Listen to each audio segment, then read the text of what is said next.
Morning, folks. Welcome to the Joey Show. I'm Joey Avery, very excited to be with you today. Is anything going on in the world? Is there anything of note happening that you can think about? If we're in the shopping aisle of things to discuss this week, I mean, take your pick. Do you want to talk about potentially us getting involved in a war and a revolution in Iran? Do you want to check in on the fact that we just went to Venezuela to depose their dictator? Or do you want to handle the fact that we've sent ICE agents into Minneapolis and we're having a ton of interactions between federal law enforcement and individuals who are not super pleased that they shot a woman in the face? There's just a few things going on this week, and I'm going to be completely honest with you guys. I filmed, I got back last night here in LA. I went out to a lovely dinner with friends. We had Korean. Maybe another place we can visit. I don't believe it was north, but either way, the food was, we had a lovely time, and I came back and I was so tired, and I was like, you know what? I need to film the pod because I need to get it out because the 12 need their fill. And I'm gonna get this pod out, and the lighting was beautiful. It was much better than this. I'm in a hotel room, but I had some really, it's very mid-century modern, frankly, and I had the lamps cooking, and there was a really soft glow out there, and I filmed this whole episode, and I color corrected it this morning, and I got halfway through editing it, and I said, well, this isn't fun at all. So I'm retaping the episode. I don't know if you guys understand how difficult my job is. How do you take objective, intense, real human tragedies and then make them fun for an hour-long podcast? Now, I recognize some would say, and a fair critique of that complaint would be, what? Who cares? It's not fun, but it has to be because I can't just get up on here and just tell you, just raw dog my direct thoughts and some of the negativity directly into your earwaves because you know what's going on. We have an idea of what's going on, and we're going to cover all of it. But we got to do it with a little pizzazz, folks. I mean, frankly, I'm here in Los Angeles. It's showbiz. And I need to add the show to the biz. It was simply not fun. Now, I could be forgiven for struggling with these topics. They're a bit challenging. How are you handling it? It's kind of a question that I'd like you to ask yourself because a lot is being asked of you these days. As a person who's trying to maintain a minute level of civic engagement, you're being asked to track a lot of stuff. And the American position that we are thrust into, and I recognize it's a more advantageous position than the people of Iran, than the people of Venezuela, than, frankly, the people of Minneapolis at this point. The position that you are put into is, as a country with very low scores in education, it is your job to have a strong opinion about what we should and shouldn't do in the internal politics of a new country every week. I was just trying to get caught up on Venezuela. I mean, can you name a city aside from Caracas? You can't. Maybe you can. And now we got to do the internal politics of Iran because Trump is thinking of getting involved. Let's be fair about this issue. And let's discuss Iran first. We will discuss ICE in Minneapolis. That story last week kind of broke like right as I was doing the podcast. So there's a lot of extra context I'd like to add. We've had an interview with the gentleman, Nick Shirley, who posted I don't have the interview, but we have some clips of it. This is a gentleman who posted this YouTube video that kind of put the heat on the Somali population of Minneapolis, and let's just say the journalistic standards were not high, and that in listening to the man talk, it's been exposed that an absolute idiot has pushed the country closer to civil war. But we'll get there.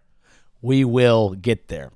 Let's start with Iran. If you're not fully familiar with what's going on, there is an uprising. There is a revolution.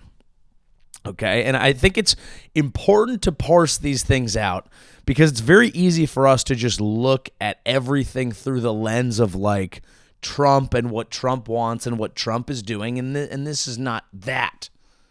Trump did not go into the streets of Tehran and sow unrest amongst the population with the current Islamic regime that is running Iran. That has been there for a long time. A lot of people have fled Iran. You probably know some of them. They're not big fans. They're not big fans of the current regime. The current regime is not big fans of freedom, protesting. They're out of step with a large portion of the Iranian public. Now, it's important, and we do have to remember just a tiny little bit of history was that they had a gentleman in there named Mohammad Mossadegh, who was more of a democratically elected leader. I think I should double check it. Guys, I'm going to get some of this wrong. I'm not an expert in Iranian politics, but I do know for a fact, because I read a book about it, we didn't like him because he wanted to nationalize the oil, if you can believe it. And so we got rid of him. We sent Kermit Roosevelt, a different adventurous Roosevelt brother, one of the CIA members. We went in there. We got rid of that motherfucker. I believe we installed the monarchy, which didn't end up working out, and now we have what we have. So this is just to say, and it's a hot take and it's a crazy take, because I do, of course, stand with the people of Iran that want a right to self-determination. I am very in support of that. And from what we can tell, they are shutting off the internet. They are not letting them communicate. They are killing, literally murdering protesters in the streets. We're not in favor of that. I just think, and this is a reasonable take, I hope that before we go in and take over a situation, we've thought about the next step. And it sounds crazy. It sounds like, like it's like, come on. Of course there's think tanks. There's people in Washington. They know what they want. They have a plan. Yeah, do they? Yeah, do they? Do we think about things in manners that last more than 25 seconds? It's a fair thought. I just don't know if we do. Because Venezuela, for example, very successful military operation. Okay, depending on, I don't think that drug charges in the U.S. are probably going to stick on Maduro. I don't think that blowing up boats was very nice. I don't think that reports coming out that we disguised one of our military planes as a civilian plane in order to blow up those boats, which is a war crime, if you even accept that it's a war, is a good idea. But you could say, you got the guy, so it was a successful operation. Hey, great, good job, mission accomplished. All right, we did that. Let's keep moving. Wait a second. What happens when you do that? What comes now? We didn't have trouble capturing Saddam Hussein. If you recall, the problems in Iraq begun down the line. You got to think about what's going to happen. And maybe this is just a part of getting older. Maybe this is just the 30-something in me who started to realize, it'd be fun to dump out a bag and do a couple lines. But why am I sad for 4 days? Why am I now upset for 4 days? And depending on who you are and how you interact with it, what did I end up doing after that? No one's saying the drugs don't work. The question is, where do they leave you later? That's how we got to think about the world. The world's one big party. You got to think about your hangover. Because there are reports, as I was just looking at just checking in on Venezuela, because it's been such a long time since we went. It's been such a long time since we went into Venezuela, and there are some reports. The U.S. State Department is encouraging people to leave the country, U.S. citizens, because there are apparently paramilitary groups tied to the current government, which, by the way, is the same as Maduro's government, who are potentially going around and rounding people up and going through their phones. And if they they see anything that implies you're sympathetic to the U.S., then God knows what happens. Didn't do the reporting myself, but it was in The Guardian. So it's just kind of one of those, like, where are things going to go? Where are things going to go? Because apparently we went in, we got some oil, but some of our companies don't necessarily know if they want to go in there and even take the oil, because to modernize their old decrepit facilities will be this whole problem. And if we actually dump this whole new glut of oil, it actually lowers the cost. And then we're basically turning into OPEC. So it's just one of those things where it's like, I can have moral clarity on a situation, and I can think, okay, I'm certain that I stand with the people of Iran. But I'm curious, like, what exactly our whole vibe is if we go over there. You know what I mean? And then it's like, okay, what if we went in and we fucked some shit up and then we got the current regime out? Like, who are we putting in? And do they actually have support? Because, by the way, you're going to still have, whether or not it's the full population. Obviously, a lot of people hate this regime. Some people are still going to like it. So now you're going to have to deal with different factions. And, like, they're just... I've noticed sometimes that when we go into the Middle East and countries that we don't totally understand, and we install what we want that's friendly to us, sometimes there are other factions within the country that don't like the outside influence, and then things kind of get violent, and then we just kind of like bounce, then a bunch of people inside the country die. And that's what I don't want. Not saying we leave the current regime in place. I'm just saying, can I get it? What is the plan? Can I get an idea of a plan before we go there? I think it's fair to say. It's interesting, the Iran situation, because it puts people in the United States into a bit of a blender. And that blender is a smoothie of most of us not knowing much about the history, I will be honest. And I consider myself at home here.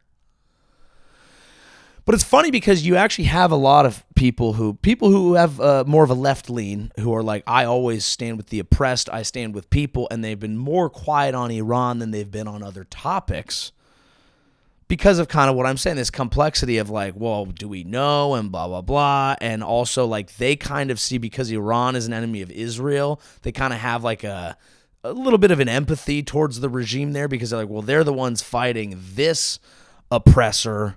So I don't know if I wanted to pose this because that's what Israel wants, and then you have people that are more friendly to Israel being like, you got to always fight for the oppressed. I thought that's what you did. And then people are like, well, no, fuck you, because what you guys have done. And then it's just like, it's this weird thing. And it's like, hey, everyone, guys, we got to do something simple here.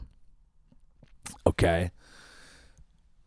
We got to think about things in a big old complex lens.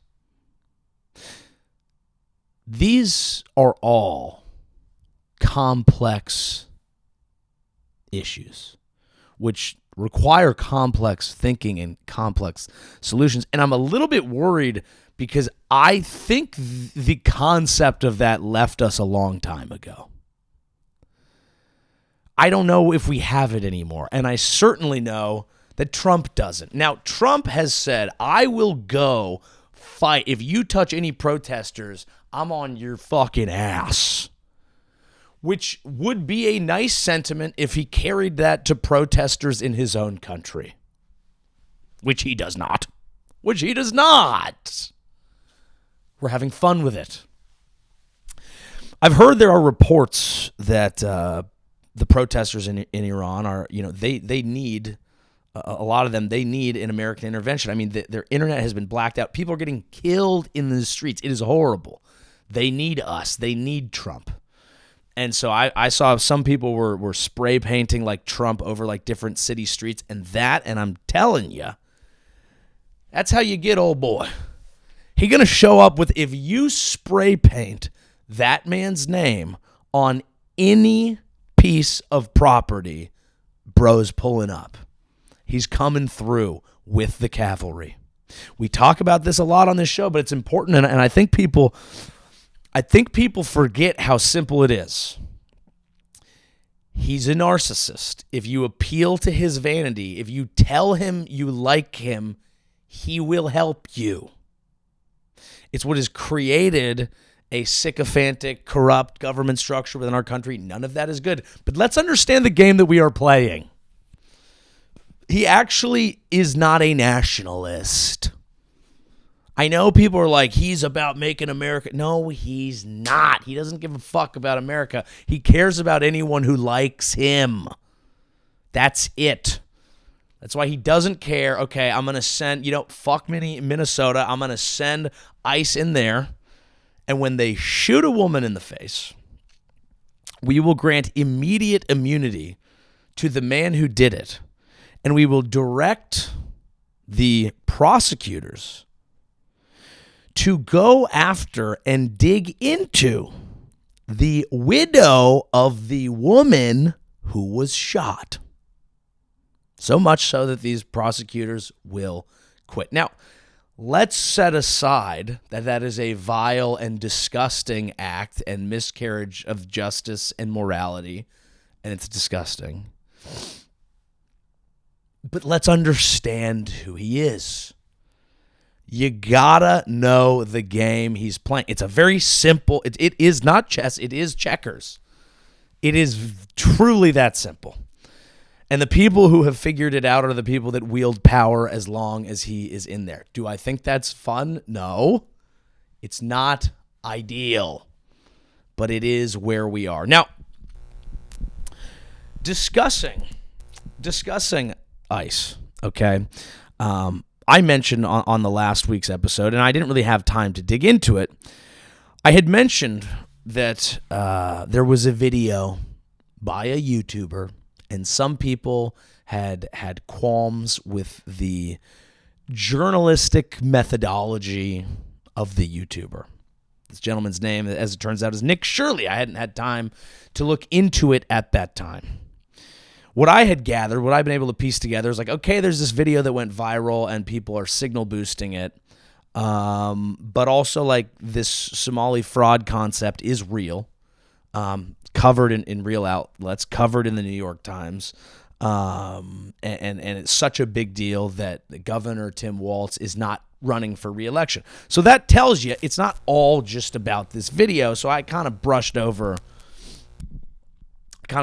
what the video was, but I've had trouble continuing to brush over it as more has come to light about the gentleman who made it. Now, Nick Shirley is the gentleman who made it. He is a YouTuber. He's been posting videos forever. He goes to play, it's, amateur journalism.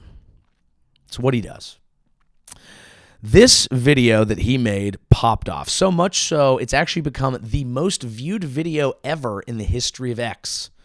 You had Elon Musk tweeting it out. You had J.D. Vance tweeting it out. You had all these Republican members of the establishment tweeting this video out. And then, of course, everyday Americans also seeing it, being outraged, sharing it.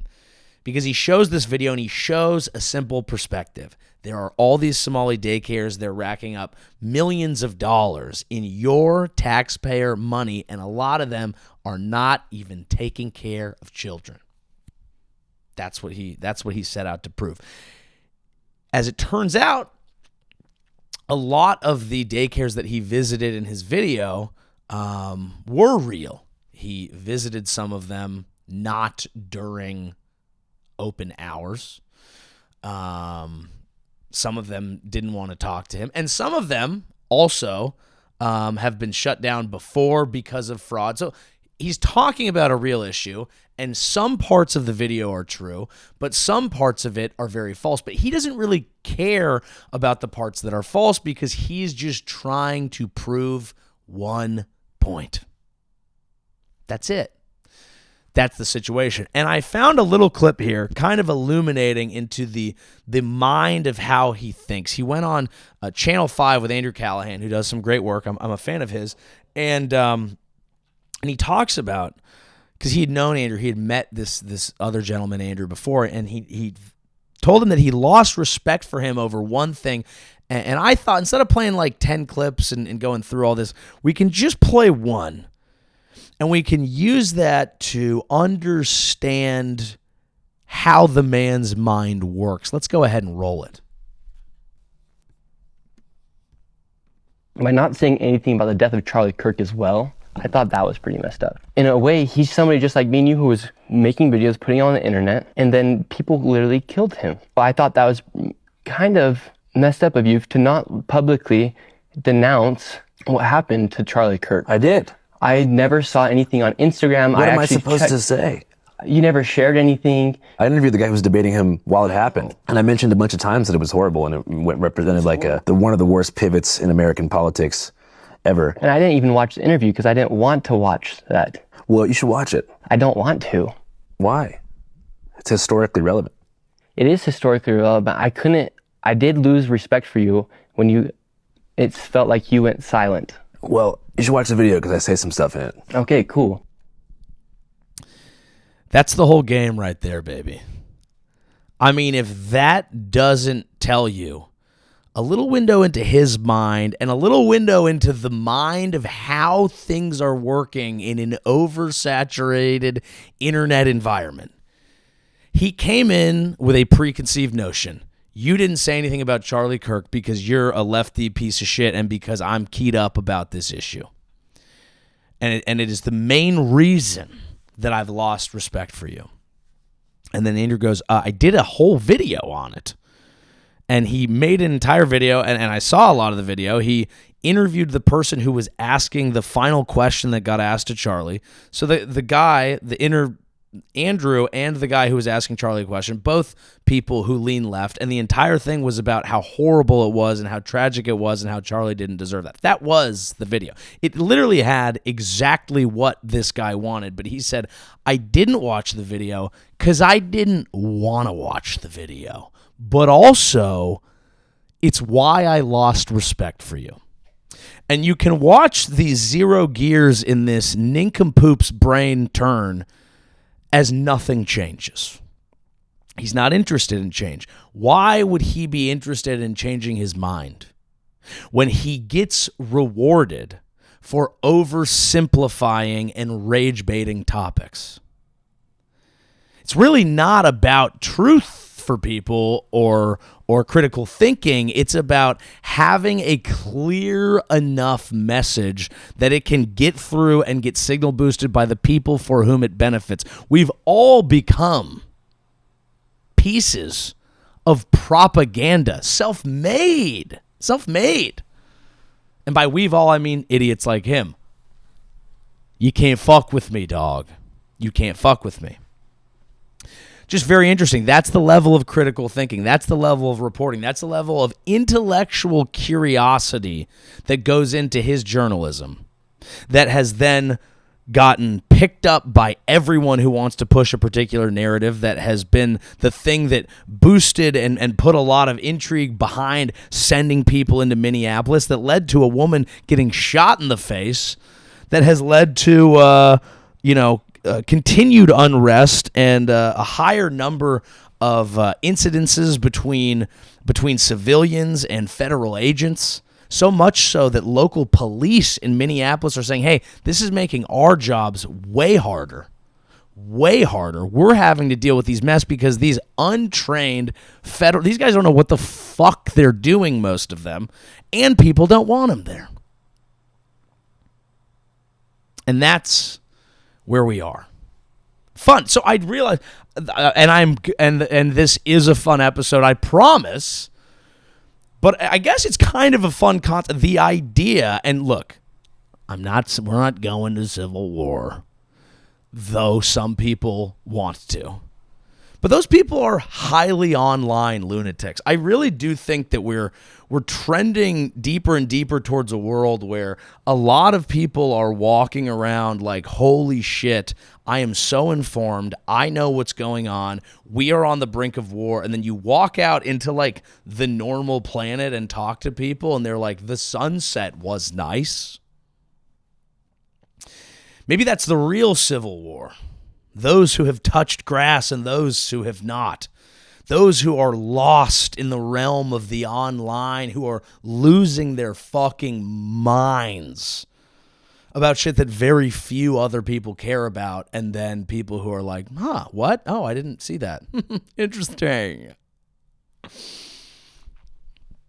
It's crazy. It's really, truly a wild time to be. I mean, there's all these things going. I guess this is my concern. We can't focus on anything. Venezuela is like old news. The dude's sitting in a Manhattan jail. We're already moved on thinking about doing action in Iran. Meanwhile, you have horrible scenes coming out of Minneapolis. A lot of it on the backs of a very poorly made video by an absolute idiot. But I do have some empathy for people who watch this and are pissed off. I do. I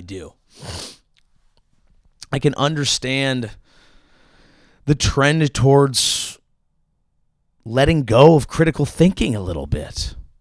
Sometimes we're all prone to conspiracies, and I can tell you this as a 49ers football fan. 49ers at press time are going on a historic run. And I know some people are like, sports ball? I don't listen to sports ball. Shut up. You shut up. Go play with your D&D dice, you fucking... It's football season, and it's playoff season, and it's exciting. In fact, I seriously wonder about this. If people take advantage of football season to do their worst political acts. I mean, why wouldn't you? We're all distracted. You think I got time? How am I supposed to find the time? I just wrapped up a war in fucking Latin America. I got to prep for a war in the Middle East. I got to also like remind people, hey, Trump's doing all this and it's fully distracted from the Epstein shit. So I got to keep my eyes on one of the greatest conspiracies potentially in U.S. history. All this is going on while my team's going on a deep playoff run, and I got to listen to pods about it. Because I got to know the fucking schemes. It's hard to stay on top of everything and be a fan of ball. And I think they take advantage of that. I was talking to a friend of mine, okay, and she was like, yeah, I didn't watch much football this season, but I try to lock in around the playoffs because even though I'm not the biggest football fan, I realize that when I watch football, the world makes more sense to me. And I know some people, I don't watch sports ball. Shut up. It's the one communal viewing experience we have left. You want everything to be videos about Somali fraud and dissecting the gradation of a wheel turn so that you can justify an innocent woman getting shot in the face. She wasn't innocent. She was driving her car. Shut up. She didn't deserve to die, and you fucking know it. You fucking know it. You know it. We need football so that we can take out our anger and our energy on a poor coach or coordinator and scream at them. So Eagles fans in Philadelphia can go, oh, Kevin Patullo, you run 4 verts with the season on the line? What is this, fucking Madden? Yeah, that's healthy. Get it out. Get it out, because you can stand next to your neighbor and you can scream about one thing. We all like to know what's happening. We all want to know what's happening. We want to talk about what's new. It's why it's called the news, not the tragedies. We want to feel like we know what's happening next. I know what's happening. Yeah. And sports allows us to talk about things in the way we talk about politics. Oh, did you know that happened? Did you know that? Well, I know this happened. Oh, I know this happened. Did you hear about the thing that happened? Even when we're not even fucking involved. But at least with sports, we can agree. Because we know we're both wearing the same color shirt. You can agree on things, okay? And you can talk. It's really an approximation of politics, and also it's an outlet, and it's a way to come together, and it's the one thing we can all watch about and talk about that isn't the video of a person's death. It's better to connect over football sometimes, but it takes up a lot of time, and they might be fucking us. But as a 49ers fan, okay, been very inspired this year. I just remember this. I just had a dream last night that I was sitting in a room. I was hanging out with some people, and two of the people were one of the person was Kyle Shanahan, and there were some other people. That's the head coach of the 49ers, and we were talking about how life, it can take twists and turns. It can be tough at times. And I made a joke, and it was an insensitive joke to Kyle. And I said, but you're never out of it. You're never down. There's always a chance to turn things around. There's always a chance to fight. There's always a chance to be your best self, to rewrite a narrative. Because who says if you're down at the half 28-3, you can't come back? It was a burn. I burned the head coach of my team because he was the offensive coordinator of the Falcons when Tom Brady did that to them. So it was an insensitive joke, but he laughed because I could tell in the dream that we had rapport. And then I gave him a hug, and I said, Kyle, I know you catch a lot of heat because you're a head coach, but I just want you to know as a Niners fan, the two greatest days of my fan life are when you entered our life and when Christian McCaffrey entered our life, and that's on God. And it was nice, and we shared a hug. It was a really nice time. I'm inspired by this team. They've had injuries. So many injuries. They lost their two best defensive players. We're down a receiver who's just fucking making YouTube videos, driving fast, being a fucking idiot.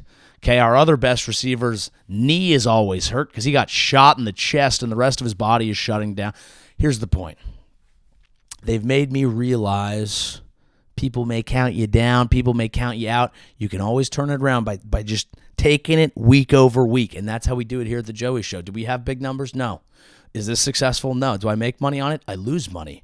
Is it a lot of time for something that's not helping me nearly as much as anything else I'm doing in my career? Yeah, but we fight week over week for the 12. For the 12. The real 12. You know who else calls themselves the 12? The Seahawks fans, and they can suck my dick this week. It's on site, Seattle.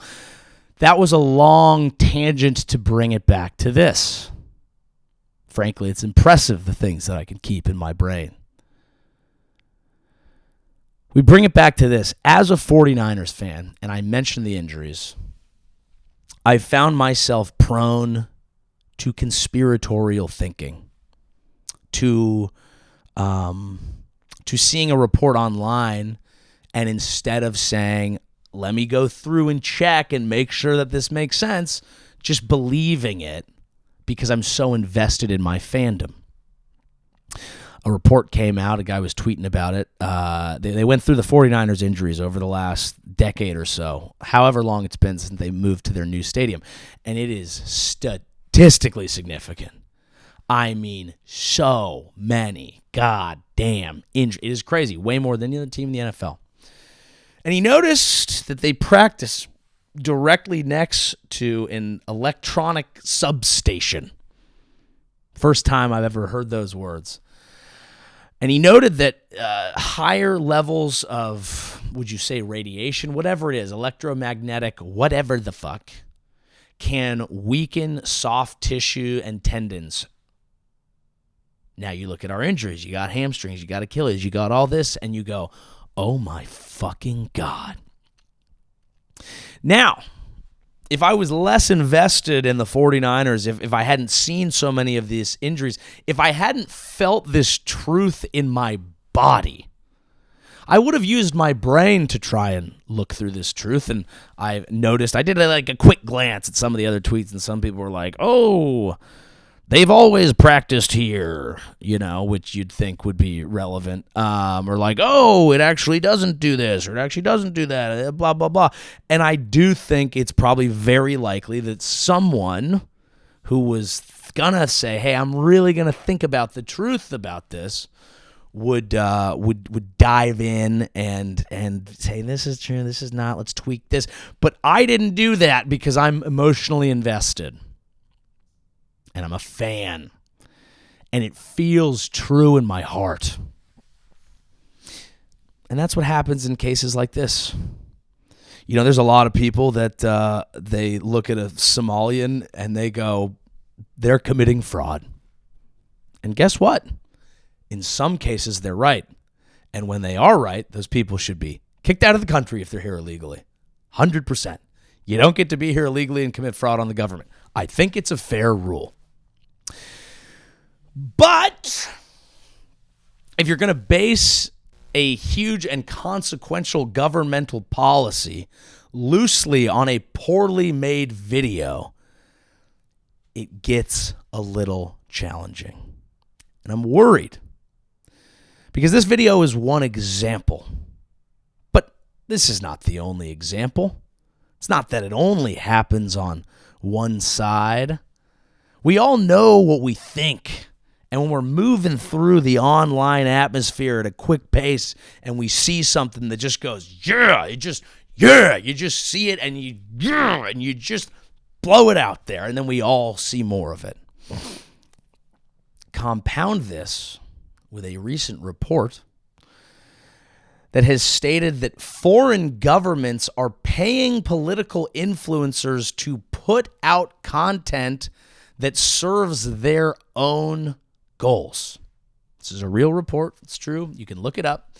And political influencers have been being paid by foreign governments to say things that help those foreign governments out. Now, this is not only influencing the hearts and feeble minds of the American people, but the hearts and feeble minds of people inside the administration who are very online, who are moved by what's happening out there, and who don't even realize, because it's not disclosed, that some of it is just being cheaply paid for by another government. Oh, it's getting weird. So I guess I would just encourage all of us to recognize our own fandom and our own biases. And when you see something that just hits you right in the, I fucking knew it, take a breath and double check whether it's an electronic substation or a Somali daycare. Let's make sure we check our work.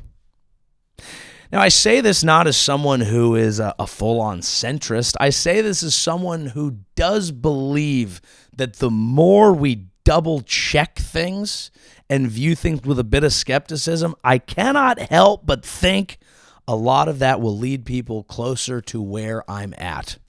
And in cases where I'm wrong, then I should do it. All right, folks, we got a little bit more show, but come on out and see me on tour, JoeyAvery.com. We got Philly, sorry about the Eagles. That's coming up next Thursday, January 22nd. And then Huntsville, Alabama, Nashville, Tennessee, Minneapolis, Minnesota, Point Pleasant Beach, New Jersey, Naples, Florida, Dania Beach, Florida, Dallas, Texas, Bernalillo, New Mexico. Let's get back to the show.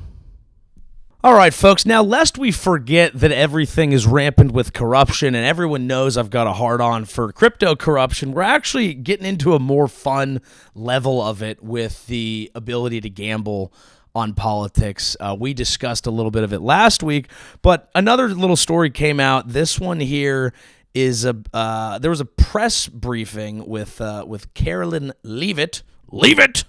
Set it down! It sounds like you're just yelling at a dog. You gotta leave it! And the way that there's an app, I believe it's Kalshi, and it's the way you bet is very interesting, and so the odds fluctuate drastically. So you're buying and selling at these crazy percentages, And so what it allows is like a crazy fluctuation in a bet like the one we're going to discuss. Now, here we have the tweet that contextualizes it. Today's White House press briefing had a 98% chance of running over 65 minutes until Carolyn, leave it! Hey, Carolyn, leave it! God damn it, Carolyn, what the fuck? Carolyn, leave it! Until Carolyn, leave it, abruptly ended it with seconds to spare. Traders on the no side made 50x in seconds. A 50x bet is crazy. 50x odds, like the amount of football games I'd have to get right to get 50x is absurd. But here, let's just watch the clip here, folks. In November of last year. And so I would encourage everyone to take a look at the website. It's quite well done. And thank you all very much. It's great to be back with you. So, let's be fair. And it looks like a lot of people, you see, what I kind of need to know is how many people bet it. Because look, it could just be that she fumbled a word there at the end. The website? But you have, it was right on the screws of what the over-under bet was. And that's what's weird about it. And she looks up at the clock. Okay, so this is my question is, around 1:04:31, she looks up. Is there a clock in that part of the press briefing room? If yes, throw them all in fucking jail. Throw them in jail. Look, here's my problem, and it's always been my problem. Corruption is bad, insider trading is bad, and gambling off inside information is bad. I would happily do it. I have no moral qualms. But you leave daddy out of the equation, I'm going to call it like I see it. So this is just like a very like open opportunity. You want to start telling me the fuck shit, the games you're going to play around the office, I'll shut up about it. Until then, I'm going to tell you the truth. This is very bad for the country. Is it fun around the office? Would that be fun? I mean, that'd be fun. Imagine making a shitload of money just going, hey, Carolyn, leave it. Hey, Carolyn, leave it. You go out there. Your over-under is 105.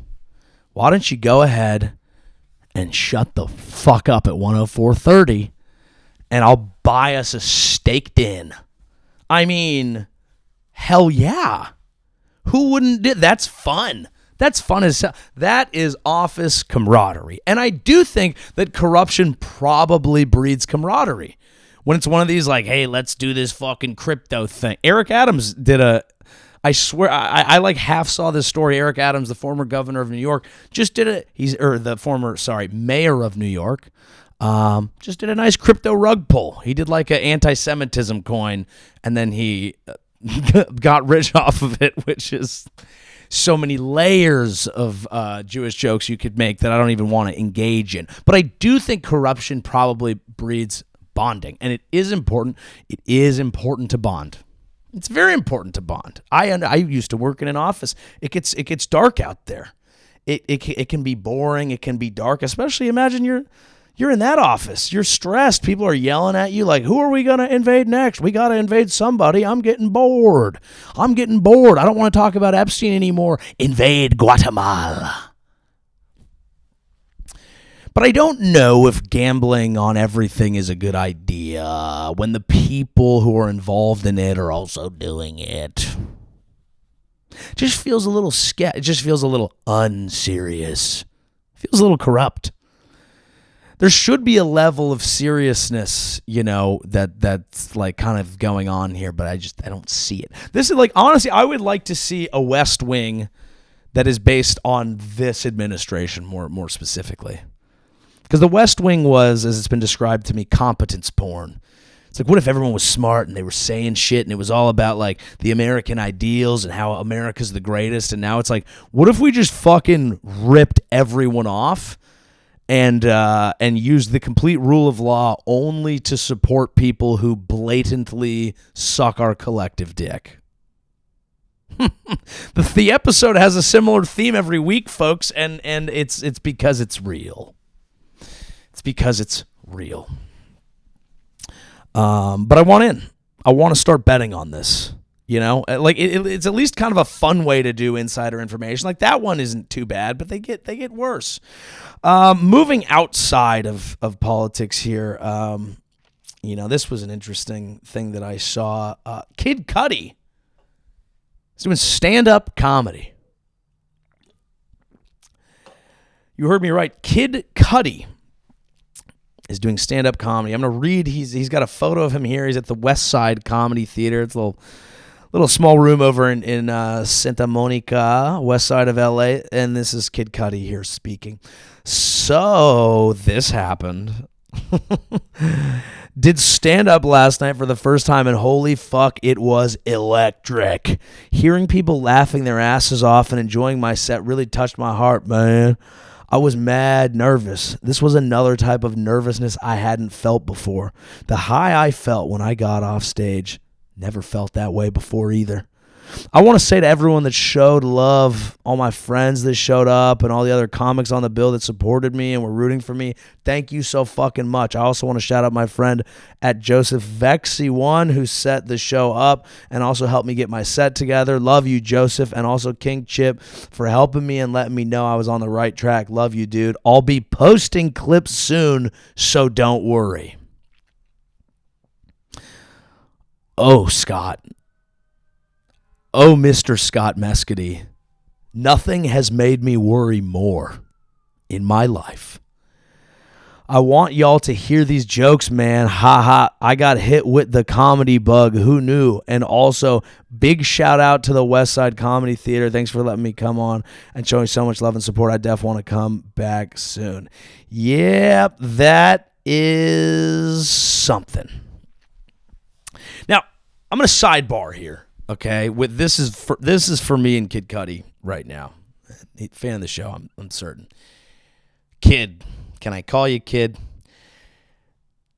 Don't post those clips. Don't post those clips. Now, this is not coming from. I'm not worried from a competitive perspective. I'm as a fan of your work. Okay, when I was in college. Okay, above my bed, I had a huge Kid Cudi poster. It was actually in like 6 pieces, and so it was like, it ended up almost looking like a mural, and it was just a black and white of Kid Cudi exhaling weed. Because I'm kind of cool. Smoked a bit of weed in my day. You know what I mean? Hey, ain't no thing, ain't it? Fuck. Just getting a little high with the boys. Yeah, dude. Yeah. I would get a little fucking, dude. White boy going to college in San Diego. You think I didn't blow a tree, brother? It's getting fucking airy with the boys. Dude, I identified as a sunset. Y'all don't know what I was like in college. It was awesome. I miss being that person. It fucking ruled. I had just learned about like how mushrooms were a portal to another dimension. Okay? I would just like smoke weed and stare at a tree and it would mean everything. Fucking reading poetry, playing guitar, identifying as a beach. Dude, just fucking out there, just toes in the sand, like, I was actually tapped into something. I'm not kidding. I was tapped in to a different wavelength, the type of wavelength that it's almost embarrassing to be tapped into at 35. But it was real. It was an understanding of different dimensions of life and death, and also the difference between mortality and infinitude and how they can both coexist. The beauty and the feelings. I would see signs from the universe. They would point me different directions.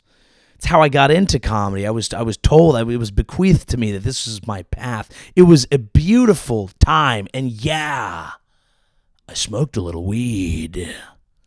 I'd wear a tank top every now and again. Yeah, I would. Long hair, a little acoustic guitar. Try to keep your pussy dry. I dare ya. And I had this Kid Cudi poster. I was locked in, dude. I was on my wave, dude. And Kid Cudi meant a lot, okay? A lot. Freshman year in the dorm room playing Cudi songs. Played Cudi songs even back in high school, but they meant more in college. Do you understand how much music means to you when you're a young person? And his stuff was emotional, but it was cool. Hey, Mr. Razor. The lonely stoner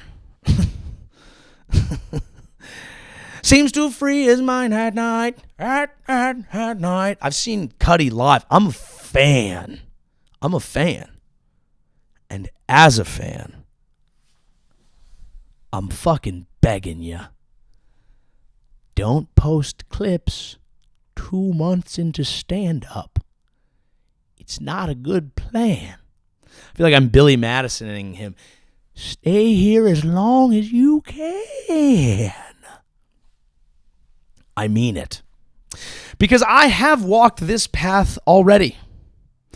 I have been an early stand-up comic, and I know the high that he's feeling. It is electric. It is electric, and you think it's going to look as electric to everyone else as it felt to you. Well, it's not, because you're having a very novel experience that they aren't having, and we've all watched a lot of comedy, and frankly, are sometimes sick of it, but it's exciting. When I did my first show, Cape Town, South Africa, true story, I got off stage and I was like, I'm going to be famous. I'm 7 minutes into my HBO hour. I will write another 7 next week. We'll be 14. We'll be cooking. I was like, I am different. I am him. I felt it. It felt amazing. And I made a similar post. Thanks to everyone. Oh, this shit about to go crazy. Like, it's different now. It's different now. You don't know me now. She about to be different now. It's going to take a while. In fact, your best chance, and I'm not seeing his set. I'm sure he could be very funny. He's a talented entertainer, and he has some stories. Hey, I got an idea for you, kid, if I can call you kid.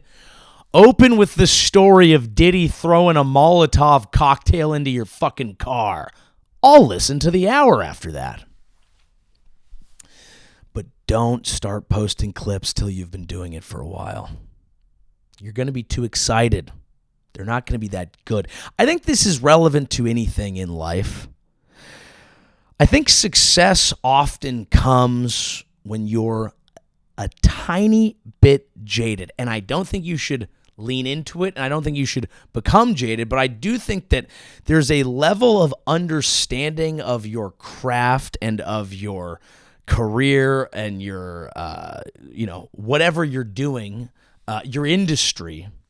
There's a level of understanding and seeing it for what it is. The second it starts to lose its shine and its excitement is right when you have the talent and understanding and knowledge capable to succeed, because you're seeing it for what it is. It's no longer some fun, fantastic fairy tale that you're just absolutely bricked up to be a part of. It's something that you've seen the good, bad, and the ugly of, and that allows you to move correctly within it. Perhaps this is how life works. Perhaps this is why I don't feel exactly the same as I did when I was in college, when everything was a grand adventure, when I was excited about everything, when everything was crazy and beautiful. Although maybe I'd like to try and recapture some of that, and I do sometimes. But when you're in that extreme peak mode of excitement, it's important. It's a phase. You got to use it. You got to use it to get out there. Like, you should take that excitement and take it right off the internet and use it to go bang a bunch of open mics every week. Get out there and just do shows as much as you can. And I know it's hard if you're Kid Cudi. You're not going to do it the same way that I did, but I'm telling you, you got to get out there. And I'm telling you, don't start posting your clips. We're all fans of you, and if it's bad, it's going to suck. Bad comedy is a painful thing to watch and to put out there and to be a part of. I tell you this not as someone who's judging. I tell you this as someone who's been in the game for a long time. It sucks for a little bit. And during that little bit is the most you want to show it to people. Please start with family and friends. Do not start posting clips to the gram immediately. I beg you. I beg of you. There's a level of mysteriousness that we are able to import onto musicians that makes them cool and awesome. They're able to speak to deep emotions and make us feel things, deep, beautiful things, things that we relate to our own life, and they become important to us because their songs become part of us. Some would say they become a soundtrack to our life. Well, comedy's the opposite. Comedy, you watch once. It may mean a lot to you. You may relate to it. But comedy is about oversharing. Comedy is about sometimes knowing too much about someone else. It might be a little bit at odds with the music. Now, you can get by if you do decent comedy or if you don't make it a full thing. But if you start posting cut rate clips to Instagram, I'm going to throw another Molotov cocktail in your car, and I'm going to do it out of love. If there's one way to tie this whole episode together, I think the concept here is that excitement is good. New things are good. New adventures are fun. And in your own life, you got to try new things. You got to try new things and see if they stick. But if you're dealing with something as powerful and important as the career of Kid Cudi or as the United States trifling in the affairs of Iran or Venezuela, and I'm not saying we shouldn't support the protesters of Iran. I think they need our support now more than ever. But I think it serves us well to ask ourselves, where do we see it going? And are we doing something based on the excitement of a new project or because we really know what's going on and we have the jaded experience and wisdom to pull it off correctly? These are the questions we must need to ask. I'm not Kid Cudi. I'm not the United States military. I'm just sitting here in a hotel room talking to you in the morning because my night episode was too sleepy. But I think the point remains, and I hope in your own life that I hope this year for you in 2026 you can be jaded enough to be successful in your pursuits and find a new pursuit to be excited about and pumped as well. But don't fuck it up. Don't be an idiot. And stay away from electronic substations. That has been the Joey Show for this week. Thank you very much for listening. Come back and see us next week. This was episode 97. That means the next one is 98, which means the one after that is 99, which means the one after that is 100. And I wish I could tell you that we have big things planned, but I'm not going to think about it until after episode 99. So I'll let you know. But either way, it'll be a celebration of us. Thank you for being with me today. I'll see you next week. Good night. Thank God